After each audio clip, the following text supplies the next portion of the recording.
Welcome दोस्तों, आज हम लोग हिंदी के 5 नंबर पाठ नागरी लिपि के प्रश्न और उत्तर को पढ़ेंगे। नागरी लिपि के लेखक गुणाकर मूले हैं। लघु उत्तरीय प्रश्न पढ़ेंगे जिसका उत्तर 20 से 30 शब्दों में देना होता है।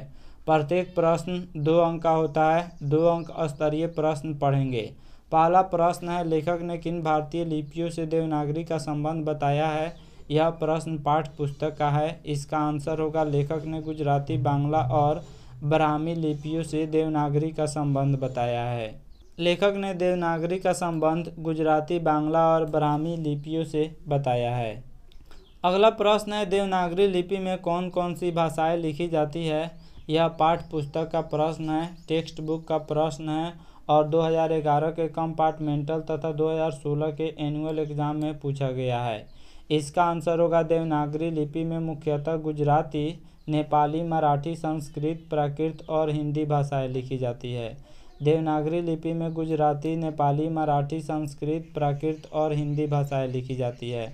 अगला प्रश्न है, नागरी लिपि के आरंभिक लेख कहाँ प्राप्त हुए थे, उनके विवरण दें।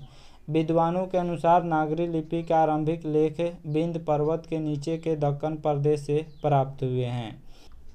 अगला प्रश्न है, नागरी लिपि कब एक सार्वदेशिक लिपि थी।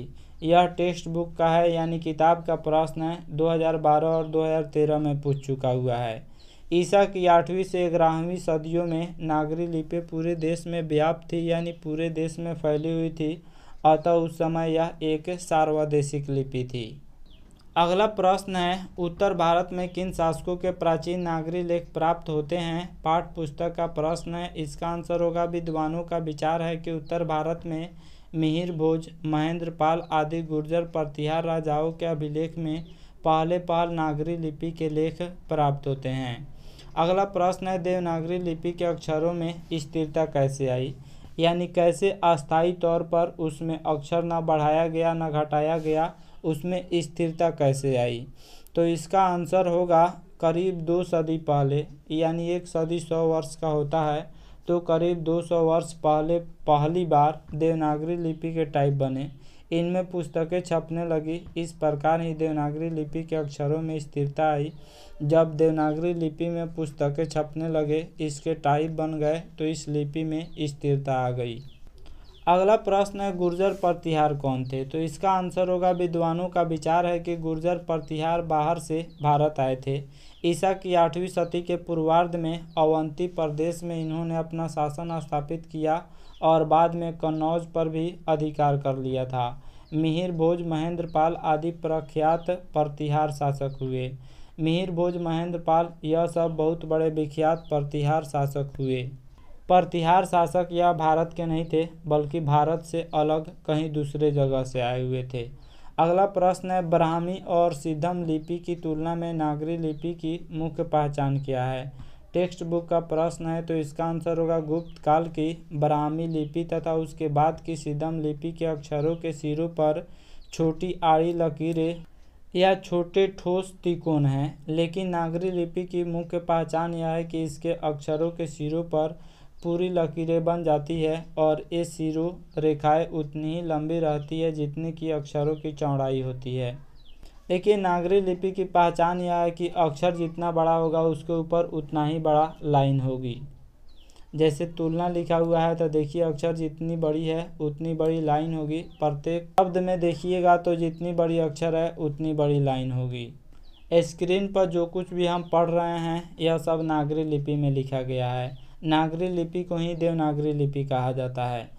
अगला प्रश्न है, नागरी को देवनागरी क्यों कहते हैं। लेखक किस संबंध में क्या बताता है। यह टेक्स्ट बुक का प्रश्न है। 2013 और 2015 में पूछ चुका हुआ है। नागरी नाम की उत्पत्ति तथा इसके अर्थ के बारे में विद्वानों में बड़ा मतभेद है। एक मत के अनुसार गुजरात के नागर ब्राह्मणों ने पहल नागरी लिपि का इस्तेमाल किया, इसलिए इसका नाम नागरी पड़ा। एक दूसरे मत के अनुसार बाकी नगर सिर्फ नगर हैं, परंतु काशी देवनागरी है, इसलिए काशी में प्रयुक्त लिपि का नाम देवनागरी पड़ा।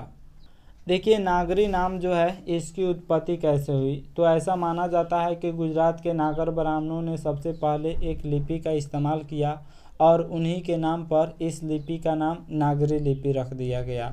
लेकिन एक दूसरा मत यह भी है, वर्तमान बनारस का प्राचीन नाम काशी था। तो काशी को पहले देवनगर कहा जाता था और नागरी लिपि की उत्पत्ति ऐसा माना जाता है कि देवनगर से हुआ, इसलिए देवनगर से जो लिपि का उत्पत्ति हुई, इसलिए नागरी लिपि को देवनागरी लिपि कहा गया। अगला प्रश्न है, नागरी लिपि के साथ साथ किसका जन्म होता है? इस संबंध में लेखक क्या जानकारी देता है? तो इसका आंसर होगा, नागरी लिपि के साथ साथ अनेक प्रादेशिक भाषाओं ने भी जन्म लिया। नागरी लिपि के साथ साथ बहुत सारे प्रादेशिक भाषाओं ने भी जन्म लिया।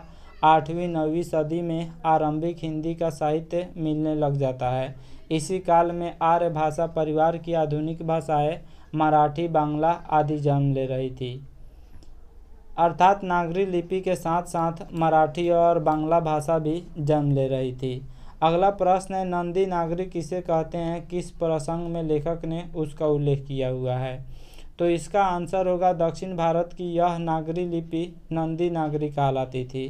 कोंकण के शिलाहार, मान्य खेत के राष्ट्रकूट, देवगिरी के यादव तथा विजयनगर के शासकों के लेख नंदी नागरी लिपि में हैं। पहल विजयनगर के राजाओं के लेखों की लिपि को ही नंदी नागरी लिपि नाम दिया गया था। दक्षिण भारत में नागरी लिपि को नंदी नागरी लिपि कही जाती थी। अगला प्रश्न है, लेखक ने पटना से नागरी का क्या संबंध बताया है? यह 2018 में पूछ चुका हुआ है। तो इसका आंसर होगा, पादताड़ितकम नामक एक नाटक से जानकारी मिलती है कि पाटलिपुत्र अर्थात पटना को नगर कहते थे। पटना को प्राचीन जमाने में नगर कहते थे। यह संभव नहीं कि यह बड़ा नगर प्राचीन गुप्तों की राजधानी पटना के देवनगर चंद्रगुप्त विक्रमादित्य का व्यक्तिगत नाम देव पर आधारित था। चूँकि पटना को नगर कहा जाता था और विक्रमादित्य को देव कहा जाता था, तो इसलिए पटना को देवनगर कहा जाता था और देवनगर की लिपि होने से भारत की प्रमुख लिपि को बाद में देवनागरी नाम दिया गया होगा। लेखक यह भी अनुमान लगाते हैं कि देवनगर की लिपि होने से भारत की प्रमुख लिपि को बाद में देवनागरी नाम दिया गया होगा। तो ये था नागरी लिपि के प्रमुख प्रश्न और उत्तर। आशा करता हूँ यह वीडियो आप सब किसी को काफ़ी पसंद आया होगा। हमारे चैनल को सब्सक्राइब करें, इस वीडियो को लाइक करें तथा अधिक से अधिक शेयर करें। Thanks for watching my video.